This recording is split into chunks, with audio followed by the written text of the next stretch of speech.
Welcome to Biology 1408, Chapter 10, Biotechnology. By the end of this chapter, you should be able to explain several of the following types of DNA manipulation techniques like DNA extraction, polymerase chain reaction, gel electrophoresis, and cloning, along with describing the uses of biotechnology in the medical and agriculture fields, and describe what genomic and proteomics are in their applications. Biotechnology is essentially the use of an artificial method in order to modify the genetic material of a living organism. And so for us to understand that, we have to have a little bit of an idea of a timeline.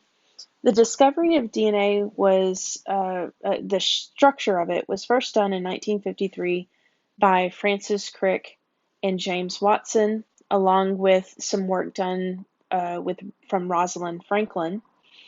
And that structure discovery implemented kind of a new age of tools that we developed as a scientific community in order to manipulate that structure. So really in the 1970s was our first kind of foray into these new developments or techniques. And in 1973, our first animal gene was cloned, which means it was copied. In 1983, the technique called polymerase chain reaction, or for short PCR, was invented by a scientist named Kary Mullis, who won the Nobel Prize for this invention. And in 1994 was the first FDA-approved genetically modified kind of agriculture product, if you will, to be allowed to be sold to the general public. And this was called the Flavor Saver tomato. And I'll talk a little bit about that later on in the chapter. In 2003, we completed the first human genome sequence. So we actually sequenced all of the genes in the human species. And one of the most kind of recent developments is a technique called CRISPR, C-R-I-S-P-R. And the discovery of this technique will allow us to edit genomes in a very targeted way. And this was done in 2015 by a few scientists that have won the Nobel Prize this year in 2020 for this discovery, the Nobel Prize in Chemistry. Let's talk a little bit about a couple of these techniques. The technique called DNA extraction. How it works is essentially you take a set of cells, and these cells, you're going to break them apart. So this is called lyse. And you're going to break them apart with a detergent. So you could use something like dish soap or shampoo if you wanted to, and some kind of a salt type molecule. And essentially, the detergent and salt will break apart the cell membrane of the cell and break those cells open. Then, depending on how clean you want your DNA sample, you could treat the DNA with some some enzymes that will destroy proteins and another kind of nucleic acid called RNA. And these enzymes are called protease and RNase. This is a step that you might only do, say, in a research lab. But if you were trying to extract DNA, say it at home, you would skip this step. The next thing you would want to do is separate any broken up or components of the organism that you are extracting DNA from the dissolved in solution DNA. And so we call this typically like cell debris or something like that. You're going to separate those. If you're doing this in a research lab, you would use a centrifuge, and that would separate the really kind of big junky stuff will go to the bottom of the test tube, and the stuff at the kind of above that would be the solution of soluble nucleic acids in your supernate or liquid, as you will. Then that would be precipitated. You would add a type of alcohol.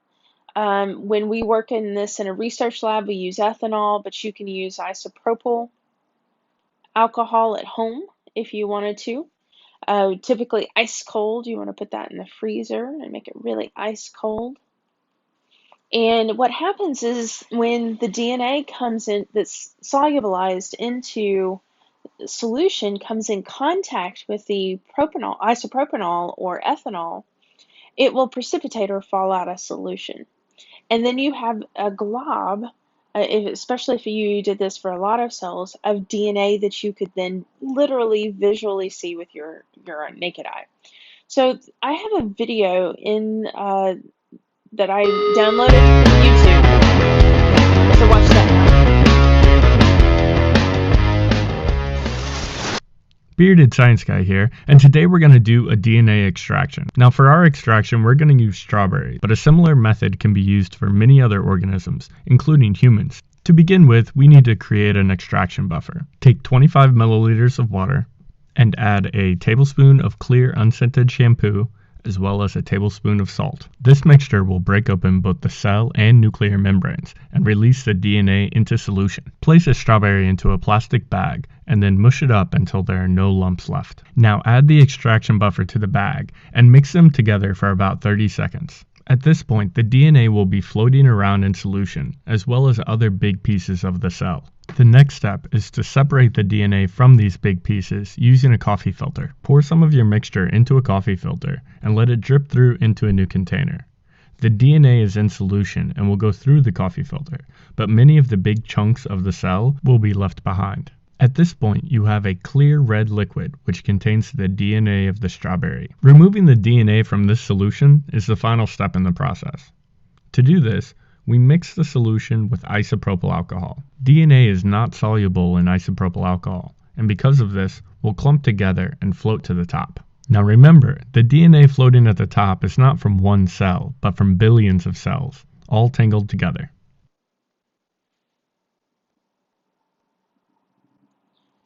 Thanks for watching Bearded Science Guy. For weekly science videos, click here and subscribe to our YouTube channel. Okay, this video is available with a YouTube link in your PowerPoint on Blackboard. So if you wish to watch this again, just download that PowerPoint and that will take you directly to this video.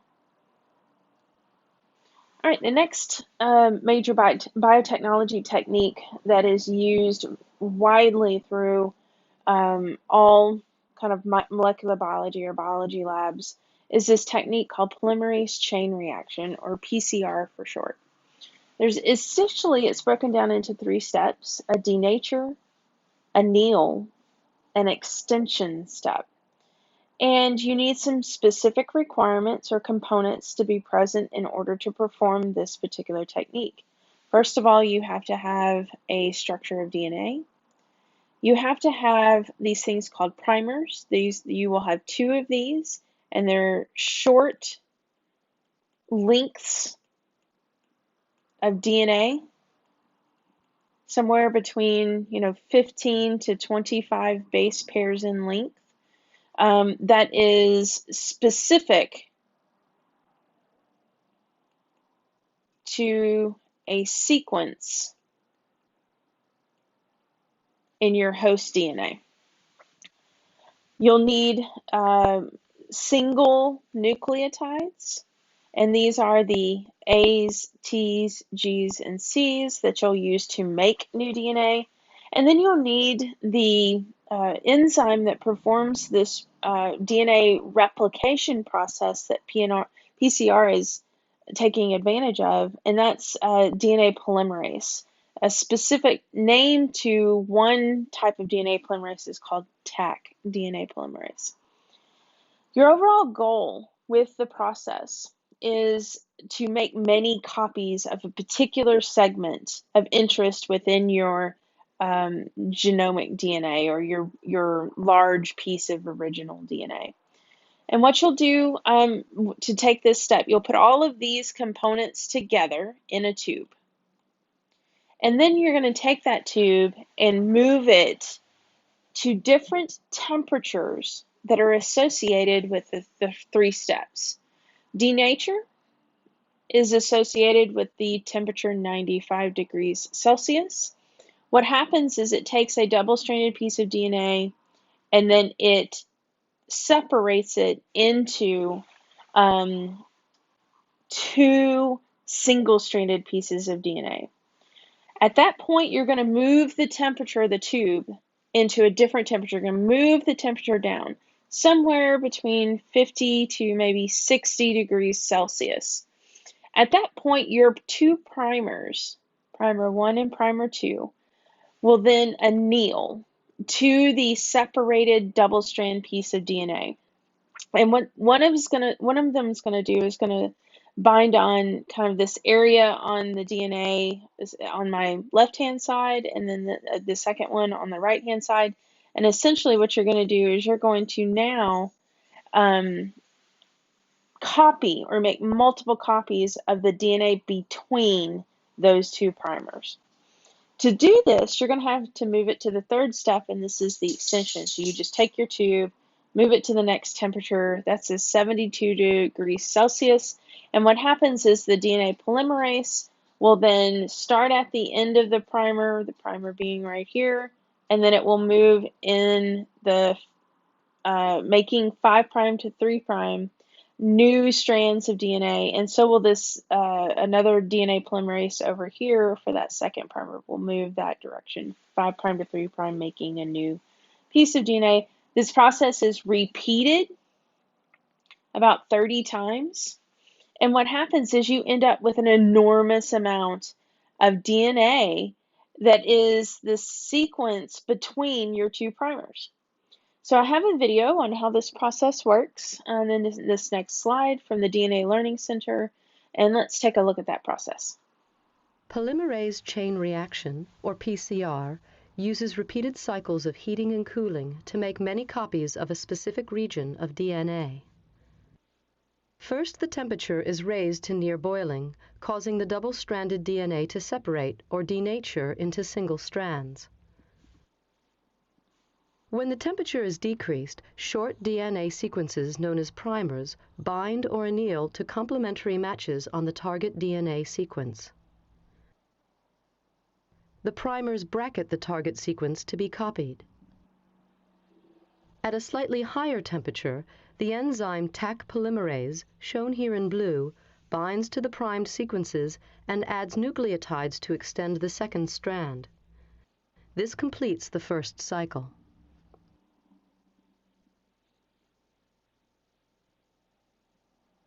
In subsequent cycles, the process of denaturing, annealing, and extending are repeated to make additional DNA copies.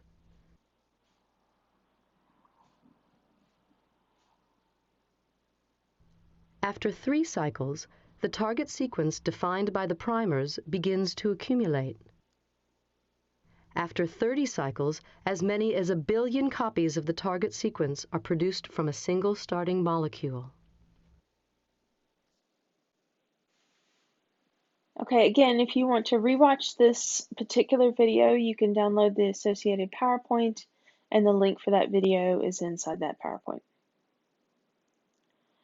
Our next particular type of biotechnology technique is called gel electrophoresis. And gel electrophoresis is essentially a way for us to visualize sizes of DNA fragments and separate them based on that size. A couple of things on this process. It's kind of a 3-step process. You'll load a gel that's already been made.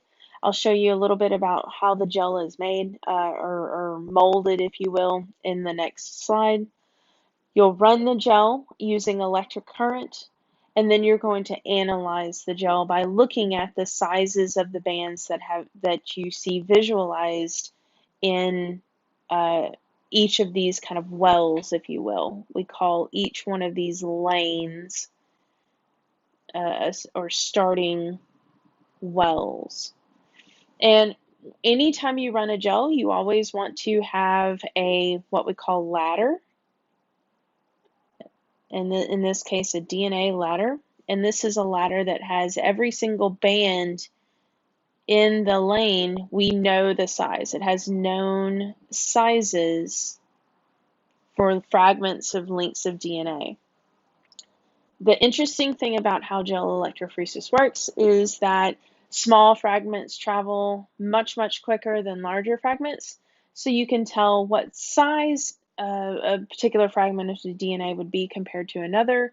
If you compare, say, this fragment to your ladder, you know that it's a particular size and it would be larger than the other fragment that's also in that sample. So I'm going to show you guys a video on how this process works. It's something that you really need to be able to visualize and see how it works in order to understand it. So here in this next slide is a video on how gel electrophoresis happens.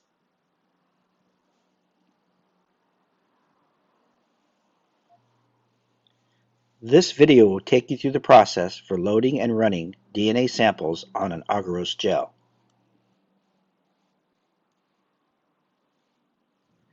You will be using a mini subcell to perform agarose gel electrophoresis. The subcell has an electrode wire running across the bottom of each end. This provides for an electric current to pass, which separates the DNA fragments in the samples. First, align the gel so that the wells are closest to the negative or black electrode. DNA is negatively charged and will move from the negative electrode through the gel toward the positive or red electrode. Place the agarose gel into the gel chamber.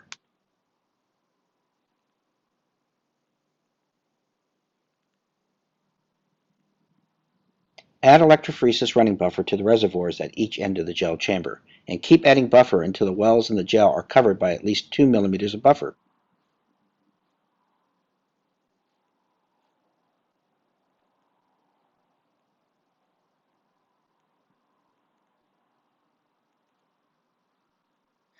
Place your samples to be loaded in the correct order according to the lanes they are assigned to be run in. Check your lab protocol for this information. To obtain a DNA sample, slowly depress the plunger on your adjustable micropipette to the first or soft stop. Holding the plunger down, insert the tip of the pipette into the microtube with the DNA sample. Place the tip close to the bottom of the sample, then slowly release the plunger button. When loading the samples, keep the pipette tip perpendicular to the row of wells. This will reduce the risk of accidentally puncturing the wells with the tip. Lower the tip of the pipette until it breaks the surface of the buffer and is located just above or just inside the well.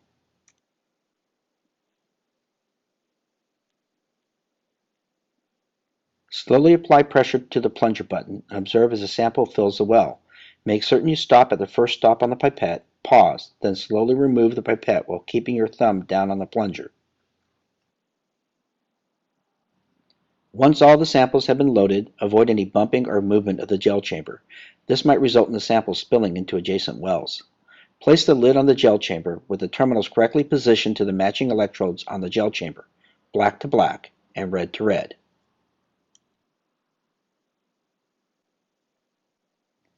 Connect the electrodes to the power supply, again making certain the electrodes match the terminals on the power supply, red to red and black to black.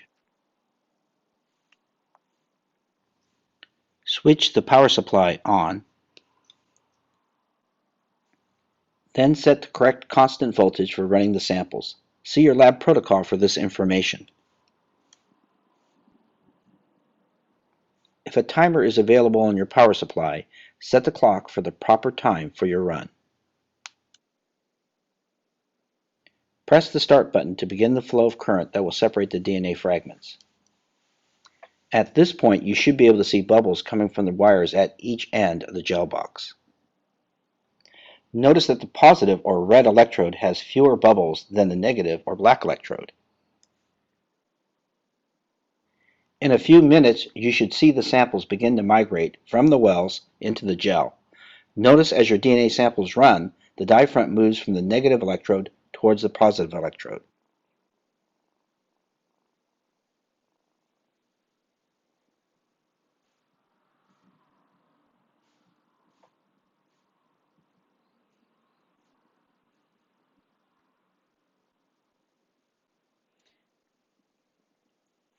when your gel is finished running, you will stop that electrical current before the dye front reaches the end of the gel. And what you will see is you can visualize using a UV, in most cases, lamp, the bands that you have in each of your lanes. And there are various techniques in order to make the bands visible, but classic things like ethidium bromide that bind to DNA is something you would soak the gel in order to make those visible, and then you would put them on a UV lamp and then take a picture like you would see here. Okay, so the next type of technique that we're going to talk about is called cloning. There are really two kinds of cloning, and cloning is kind of a catch-all term just to mean to make a copy of something. The type of cloning that is done in almost every single biology lab or molecular biology lab, science lab, is called molecular cloning. And molecular cloning is a concept that what we do is we essentially take a specific small sequence of DNA, like you would see here, in one organism, and insert it into another length of DNA that's circular, that we can create little cuts in that kind of open it and allow us to insert this DNA. And these are things that we call plasmids. And plasmids are typically small, but we can put those plasmids into other organisms like bacteria and yeast and so forth and so on. We even have mammalian versions of these plasmids where we can add them to animals and even plants. And so that cloning, what it does is it allows us to insert a gene of interest into the plasmid, insert that into an organism, and then that we can just make the organism make multiple copies of that gene of interest, or even the product. Say if we inserted DNA into that plasmid, we could make the organism convert that to RNA and to protein. And so we could actually make the protein from one organism by utilizing this technique and having another organism do it for us. The other kind of cloning is called reproductive cloning, and reproductive cloning is essentially where you're literally cloning exactly a duplicate copy of a whole nother organism. And this is when people tend to talk about cloning in movies or in the general public. This is typically the type of cloning they're referring to. And essentially this was done, the very first animal that was cloned was the sheep called Dolly. And Dolly, the way that this was cloned is essentially we took a cell from a donor sheep and then took the DNA out of a cell from another sheep. And so this is kind of the donor shell of a cell. So they keep the plasma membrane, just take all the DNA out. We take the DNA out of the nuclear donor. So we take the nucleus out, and then we insert it into the cytoplasmic donor, if you will. Then we take that now diploid cell that has all the components of being able to grow into an embryo and fetus. We will put that into a surrogate, and then that surrogate would then give birth to the now grown animal. Dolly, the first cloned living sheep, would be an exact genetic replica of the nuclear donor. And so that's how that process works. And technically, I mean, if you have a cytoplasmic donor cell, you could go up to really anybody and take a sample of their DNA. So take a skin cell or a blood cell or something like that. and do a nuclear transfer. This is what this is called, nuclear transfer. And if you had a surrogate person, well, then you're now making a clone of a person. Obviously, this is against the law to do for cloning humans, but it is not when it comes to other animals. So this has been done not only just sheep, but cows and deer and horses and cats and dogs. And in fact, you can even go to a company in College Station, Texas, and ask them to clone your dog. But it's a pretty penny, I think. I think it's probably like $25,000 or something. So little extravagant for me, but you could do it. Okay, so where are some places biotechnology would be useful? Well, obviously, we've already seen that this could be used in agriculture, but it also can be used in medicine. So what could we use this process for? We could do genetic diagnostics. We could create gene therapies. There have been lots of gene therapies that have been created that have essentially, we think we could even use the word cure some diseases. We have used a lot of these techniques in order to create the vaccines that we get on a yearly basis for like, say, like the flu shot. We can even make antibiotic. We can make transgenic animals. So we can make new GMO animals. This is actually an example of a transgenic animal where these animals that you see here, these two, the one on the outsides, have a gene called GFP, or green fluorescent protein, that has been inserted into their genome, and they will glow green given a certain UV light shining onto their body that can glow green. And this is not just done just to make a mouse glow green. They use this technique quite often in order to determine where certain genes are expressed in an organism, and it's a very widely used technique in molecular biology. And in agriculture, we can create things like transgenic plants. These would be our GMO plants.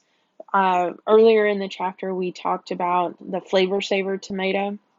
And essentially, the flavor saver tomato was a gene that was silenced in tomatoes so that it would remain kind of fresh, or a ripe tomato for, say, like a longer period of time, rather than it taking, say, 20 days to, or 45 days to become inedible in the sense of the industry. Sorry, let me move back.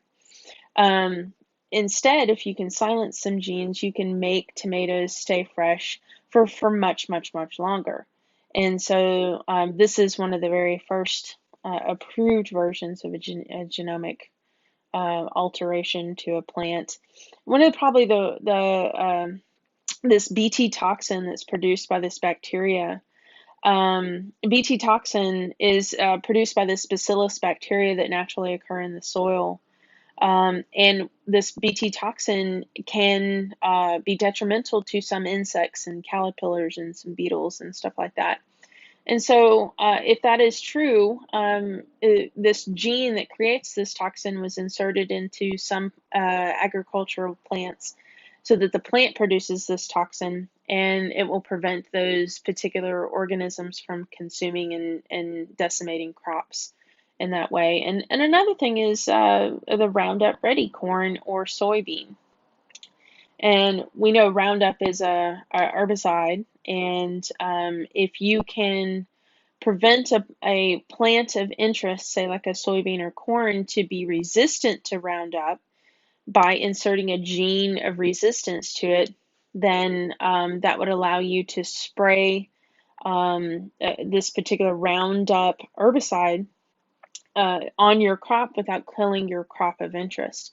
And so these are just some examples of transgenic plants that have been created in agriculture, and you'll see that I think it's probably 60 to 70% of all corn and soybean are going to be the GMO Roundup Ready type GMOs. Okay, so the next thing or last thing in this chapter is the genomics and proteomics section. And genomics and proteomics are essentially an overall view of the gene and protein products in a specific species. And for genomics, essentially what we're interested in is we want to know what all the genes are in an organism. And so we like to create genetic or physical maps of chromosomes in order to know what genes are there and where they might be located. This is an example of a chromosome map. And the chromosome is essentially a linear piece of DNA in a eukaryote. And you're going to have a laundry list of genes on that. And the genes are represented by like these bands that these darkened sections that you see here. And what we do is we tend to use a kind of a nomenclature to identify where these genes would be. And we have a little central area here on the chromosome. If you're on the shorter section of that from that center area, we call that the P arm. And if you're on the longer section from that central area, we call that the Q arm. And you can tell that in the name, so say like this, there's a particular gene right here, XQ27.3. Well, the X is just talking about the chromosome. This is the X chromosome in the female. In the male, it's just the X chromosome. It's on the Q arm, so it's on the longer section from the centromere. And then 27.3 is how many map units it is from that centromere. And so this is a way for us to determine the kind of length of distance it is from that centromere, if you will. And so we have a way to map all these things, and it creates something that we can physically see. We can actually physically see a written out map that has really great detail about what genes are where and stuff like that. The other thing that we can do, we use a lot of model organisms in order to help us do all of the research in determining the cloning techniques and using all these techniques and figuring out how certain signaling pathways work and stuff like that. And the top 5, these are the top 5 model organisms. Mus musculus is the mouse. Drosophila melanogaster is the fruit fly. Then you have the C. elegans, a little bitty roundworm. Saccharomyces cerevisiae is the yeast. So it's a single-celled eukaryote. And Arabidopsis thaliana is one of our classic plant model systems. So these are, if you're going to go to a research lab and they're using a model organism, these are one of the top 5 that they could potentially be using. And the last thing we could potentially do is use these techniques in order to make certain fields of biology kind of progress forward. And this would be something like biofuel. We could produce green algae that we could then use as fuel to power our vehicles or so forth and so on.